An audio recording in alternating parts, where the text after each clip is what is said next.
Hello everyone, welcome to सतत ज्ञान। आज है 25 सितंबर 2020। देख लेते हैं आज के कौन से ऐसे न्यूज़ हैं, कौन से ऐसी क्लिपिंग्स हैं जो सरकारी नौकरी से संबंधित हैं। पहली न्यूज़ है यूपीएससी से।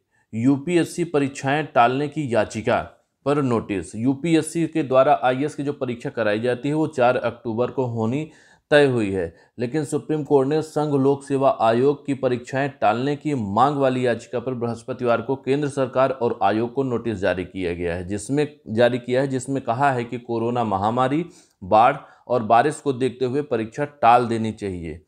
यूपीएससी की सिविल सेवा प्रारंभिक परीक्षा 4 अक्टूबर को होनी है। Justice AM Khanwilkar, justice Sanjiv Khanna की पीठ ने वसी रेड्डी, गोवर्धन साई प्रकाश समेत 20 अभ्यर्थियों की याचिका पर जवाब दाखिल करने के लिए कहा है। तो ये एक न्यूज़ थी कि परीक्षा पर जो याचिका डाली गई। दूसरी न्यूज़ है बदली भर्ती व्यवस्था, पहली बार राज्य स्तर पर एक साथ होगा लेखपालों का चयन। 7,000 पद खाली, परिषद को तय करनी पड़ेगी नई व्यवस्था। प्रदेश में पहली बार राजस्व लेखपाल की चयन की कार्यवाही राज्य स्तरीय व्यवस्था में करने की तैयारी की जा रही है, जो कि यूपीएससी के द्वारा कराया जाएगा। 7,000 जो पद हैं लेखपाल के, इनका जो ये समूह ग की वैकेंसी है, ग्रेड पे इसका 2,000 है। अभी तक क्या होता था कि अलग अलग परीक्षाएं होती थी, जिले स्तर का कॉडर जो होता था इसका जिला स्तर का होता था। पिछली बार लेखपालों की लिखित परीक्षा राजस्व परिषद के स्तर पर कराई गई। भर्ती में इंटरव्यू की व्यवस्था थी। परिषद ने कॉडर जिला स्तर होने की वजह से लिखित परीक्षा में चयनित अभ्यर्थियों को जिलेवार सूची तैयार की गई थी, और उसमें हुआ क्या था कि इंटरव्यू जो हुआ था वो जिलाधिकारी की अध्यक्षता में किया गया था, या फिर नियुक्ति आप देखेंगे तो प्राधिकारी के रूप में उप जिलाधिकारी ने नियुक्ति दी थी। इस प्रकार आप देखेंगे तो वो जिले स्तर पर नियुक्ति वहां पर दी गई थी। लेकिन प्रदेश में पहली बार लेखपालों की भर्ती अधीनस्थ सेवा चयन आयोग यानी यूपीएससी से कराने की कार्यवाही शुरू की गई है। परिषद ने भर्ती प्रस्ताव आयोग को भेज दिया है। आयोग राज्य स्तर पर भर्ती कार्यवाही करता है और चयन की पूरी प्रक्रिया आयोग के स्तर पर संपन्न होगी। आयोग आवेदन के समय जिले का विकल्प नहीं लेता है।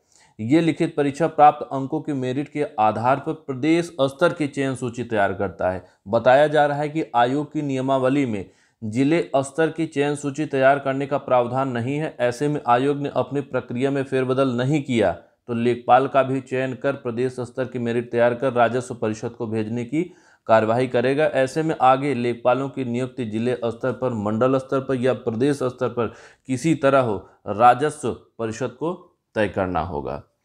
अगली न्यूज़ है 31,661 सहायक अध्यापकों की नियुक्ति चंद दिनों में, आदेश ऐसा सुप्रीम कोर्ट के द्वारा जारी कर दिया गया है। जिलों में पहले आवंटित पद और आरक्षण को यथावत रखते हुए रिक्त पदों के अनुपात में जारी होगी नियुक्ति पत्र।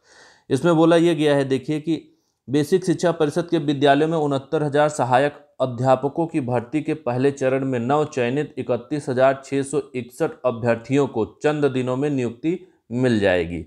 प्रदेश सरकार ने सर्वोच्च न्यायालय के आदेश के तहत कुल पदों से शिक्षा मित्रों के लिए जो 37,339 पद हैं उनको छोड़ते हुए शेष 31,661 पद जो बचते हैं, इन पर नियुक्ति का आदेश जारी कर दिया गया है।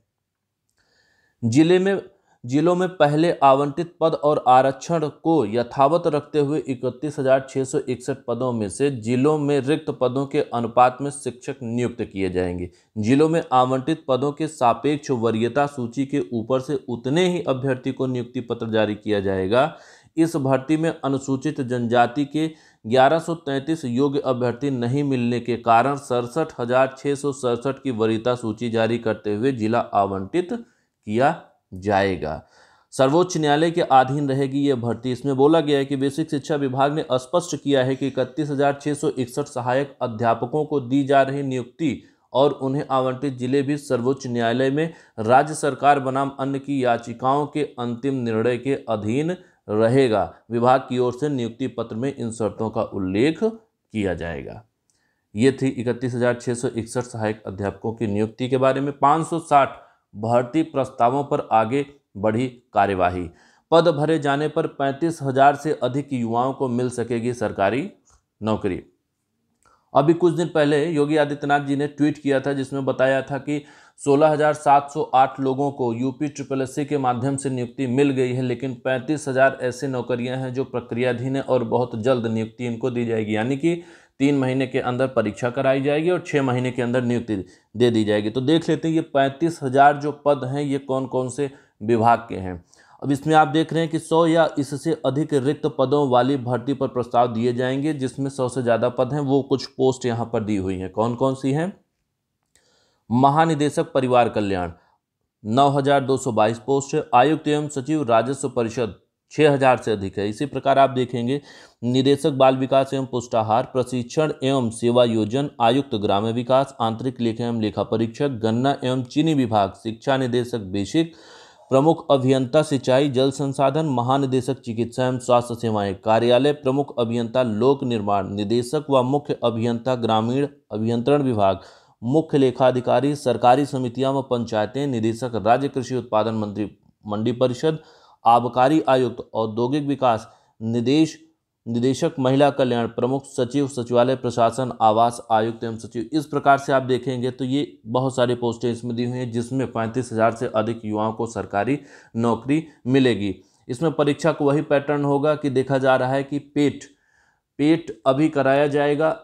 जब एनआरए की सीईटी परीक्षा होने लगेगी तो सेट के माध्यम से प्रथम स्तर की जो परीक्षा होगी वो होगी, उसके बाद द्वितीय स्तर की जो परीक्षा होनी है वो आयोग अपने हिसाब से लेगा। यानी कि 35,000 से अधिक युवाओं को नौकरी मिल सकेगी इन 560 भर्ती प्रस्तावों के माध्यम से। अगला न्यूज़ देखिए क्या, माध्यमिक के रिक्त सहायक अध्यापक के 3,317 पदों पर नियुक्ति 16 अक्टूबर को। 28 सितंबर से 8 अक्टूबर तक नियुक्ति के लिए कर सकेंगे आप ऑनलाइन। और ऑनलाइन आवेदन करने के लिए आपको देखिए वेबसाइट याद रख लेना चाहिए, सेकेंडरी एजुकेशन यानी SECEDU onlineposting.up.gov.in। इस पर आपको आवेदन करना है। यह वेबसाइट 25 सितंबर को चालू कर दी जाएगी। अगर आपको कोई दिक्कत होती है तो किसी तरह की परेशानी होने के लिए आप इसमें नंबर दिया गया है, आप उस पर कॉल कर सकते हैं 10 से शाम 6 बजे तक। नंबर है 6387219859। ईमेल आईडी भी दी हुई है। किसी भी तरह की दिक्कत के लिए आप इस पर कांटेक्ट कर सकते हैं। 16 अक्टूबर को नियुक्ति। अगली है आंसर की जारी 26 तक दर्ज करा सकते हैं अपनी आपत्ति। ये पॉलिटेक्निक की बात हो रही। इंजीनियरिंग और फार्मेसी की डिप्लोमा पाठ्यक्रमों में प्रवेश के लिए आयोजित प्रवेश परीक्षा की आंसर की गुरुवार को जारी कर दी गई है। यह परीक्षा बीती 12 सितंबर को हुई थी।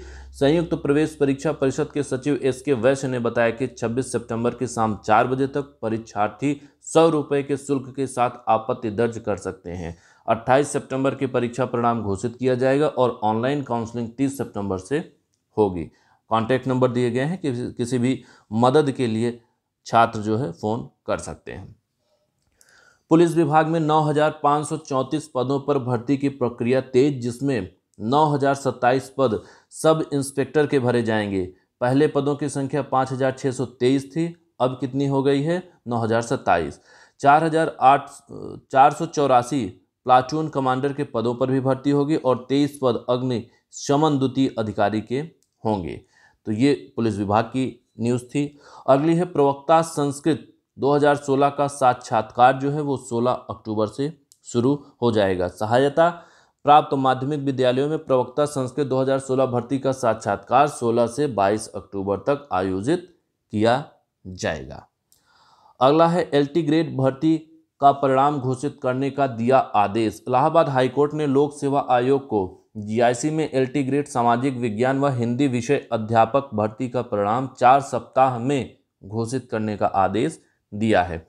कोर्ट ने कहा कि याची इस आदेश की प्रति आयोग के समक्ष प्रस्तुत करें और आयोग परिणाम घोषित करे। यह आदेश न्यायमूर्ति अश्विनी कुमार मिश्र ने धीरेन्द्र प्रताप सिंह व 20 अन्य की याचिका पर दिया है। भर्ती परिणाम घोषित करने की मांग को लेकर दाखिल इस याचिका पर सुनवाई के दौरान आयोग के अधिवक्ता ने कोर्ट को बताया कि भर्ती परीक्षा को लेकर कई आरोप लगे थे, जिनकी जांच SIT को सौंपी गई थी। SIT ने अपनी रिपोर्ट दे दी है। रिपोर्ट मिलने के बाद आयोग परीक्षा का परिणाम घोषित करने की तैयारी कर रहा है। जिन अभ्यर्थियों के नाम SIT की रिपोर्ट में हैं और जिनके खिलाफ चार्जशीट दाखिल की गई है, उन्हें छोड़कर शेष सभी परिणाम 1 माह के भीतर घोषित कर दिए जाएंगे। आयोग की इस अंडरटेकिंग को स्वीकार करते हुए कोर्ट ने 4 सप्ताह में परिणाम घोषित करने का आदेश देते हुए याचिका निस्तारित कर दी। मामले के तथ्यों के अनुसार 2018 में जारी एलटी ग्रेड भर्ती के विज्ञापन के तहत प्रदेश भर में परीक्षा कराई गई थी। परीक्षा के दौरान ही इसमें धांधली की शिकायतें सामने आई और पूरी परीक्षा विवाद में फंस गई थी। तो ये थे आज के कुछ इंपॉर्टेंट न्यूज़ क्लिपिंग्स जो सरकारी नौकरी से संबंधित थे। आप देखते रहिए। चैनल को अगर आपने सब्सक्राइब नहीं किया है तो सब्सक्राइब कर लीजिए, वीडियो को लाइक कर लीजिए और अपने सहपाठियों के साथ, मित्रों के साथ इसे शेयर कर दें। Thanks for watching. मिलते हैं अगले वीडियो में।